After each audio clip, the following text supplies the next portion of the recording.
Coming up on DC News Now, a teen's life cut short when a morning drive took a turn. I was waiting by a bump. Boom! We're in Montgomery County as witnesses and students react. Also, a push for more security funding. I think it's something that you always have concerns about in the back of your mind. How the Jewish community is preparing to celebrate the new year and rising tensions in the Middle East. We dealt with yet another gray day today, but we'll let you know when that sunshine is finally going to break out. Then, Virginia's U.S. Senate race debate is tonight. We have a look ahead before Senator Tim Kaine and Republican challenger Hung Cao face off. Plus, a deer trapped in a soccer net. New video showing moments it was finally freed. You're watching the station covering all of the DMV. This is DC News Now. And thank you for joining us for DC News Now at 4. I'm Mark Hall. And good afternoon. I'm Annalisa Gale. A Montgomery County community right now is in mourning tonight after a 17-year-old girl died in a car crash this morning. Yeah, the crash happened near Norwood Road and Nesbitt Farm Lane in Sandy Spring. 2 other teens are critically injured. DC News Now's Christian Pena spoke with neighbors who heard the crash. The incident occurred roughly around 8 o'clock this morning where 3 students were driving and hit the pole right behind me. We do not know the name of these students, but we can confirm that they are students at Sherwood High School. I was waiting by a bump. Boom!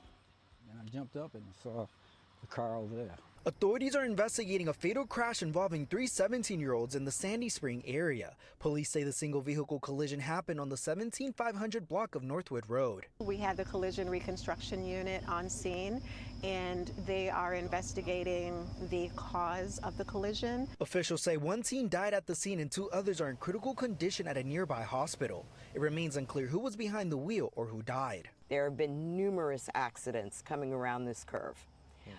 Many children have gone into the trees over here. Joy Turner's front yard faces Northwood Road. She's lived in the area for several decades and says the street is known for being dangerous. They've taken out trees on my front lawn, and cars have flipped. About 10 years ago, cars flipped on the lawn next to me, was upside down and on fire. The news upsetting to her and many neighbors. She's now calling for infrastructure changes along the street. It breaks my heart because somebody isn't going home to their mom, and I'm a mom. And it is heartbreaking that this could be mitigated in some way. Reporting in Sandy Spring, Maryland, Christian Pena, DC News Now. Christian, thank you. And right now, students at Sherwood High School today are reacting to the news of the passing of one of their classmates. One student saying everyone is in shock. Others saying this is a tragedy that the Sherwood community will be trying to process for some time.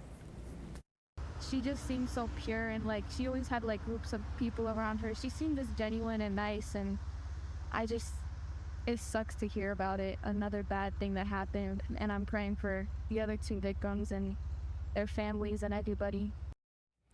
And Montgomery County Public Schools releasing a statement this afternoon saying, quote, "We are saddened by the news and are providing support to students, staff, and families impacted by this tragic event."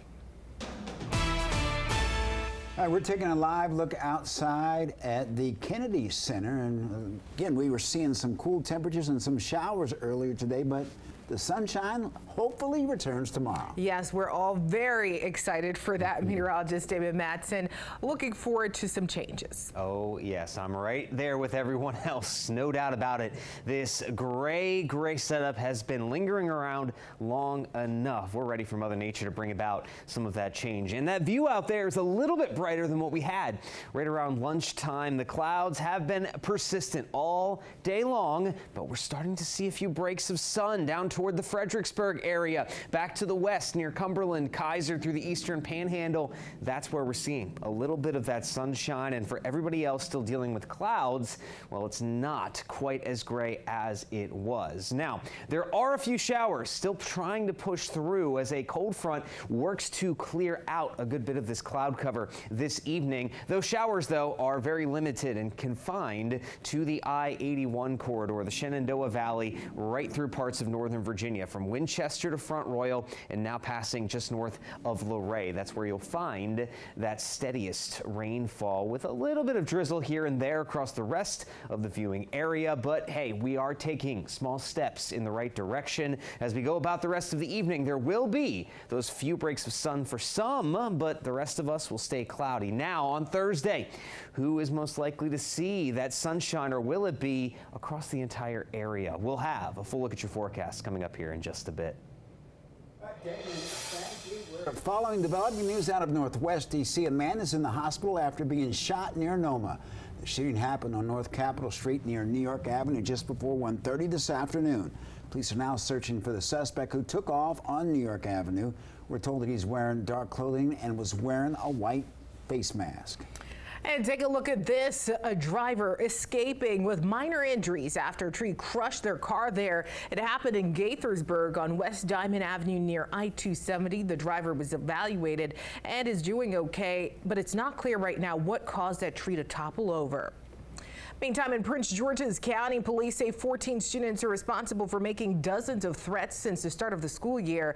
10 students between the ages of 13 and 16 are now facing criminal charges. The others cannot be charged because of their ages. Now, according to the police department, the students are connected to 47 school-related threats since August. Police say the threats were mainly spread through social media. They're urging parents and guardians to speak to their kids about the seriousness of threats and the consequences of making those threats.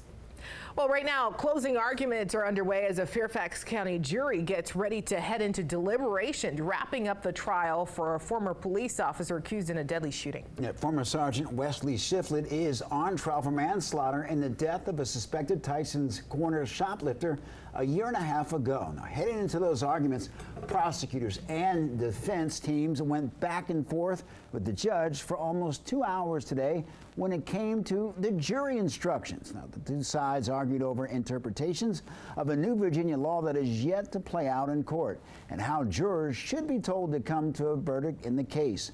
Jurors are expected to go home this evening shortly after closing arguments and return for more deliberations tomorrow.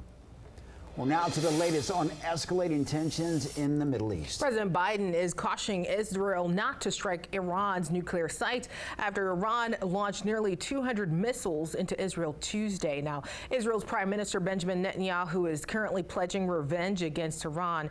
Evelyn Farkas is a former Pentagon advisor. She says Israel could ignore the U.S.'s advice. One expects Israel to do something. I suspect that they will take advantage of this opportunity to achieve some objectives that they already have. Israeli forces have aggressively gone after enemy targets in Lebanon in recent weeks.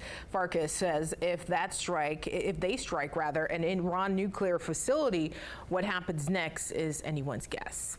And the heightened tension around the world continues, and also here at home, as Jewish people are preparing to celebrate the Jewish New Year tonight. Yeah, some have concerns about safety ahead of the planned services in the next 2 days. And right now, DC News Now's Daniel Hamburg joins us live at Addis Israel congregation in Northwest. Daniel, at this point, there's a renewed push for more security funding for those synagogues.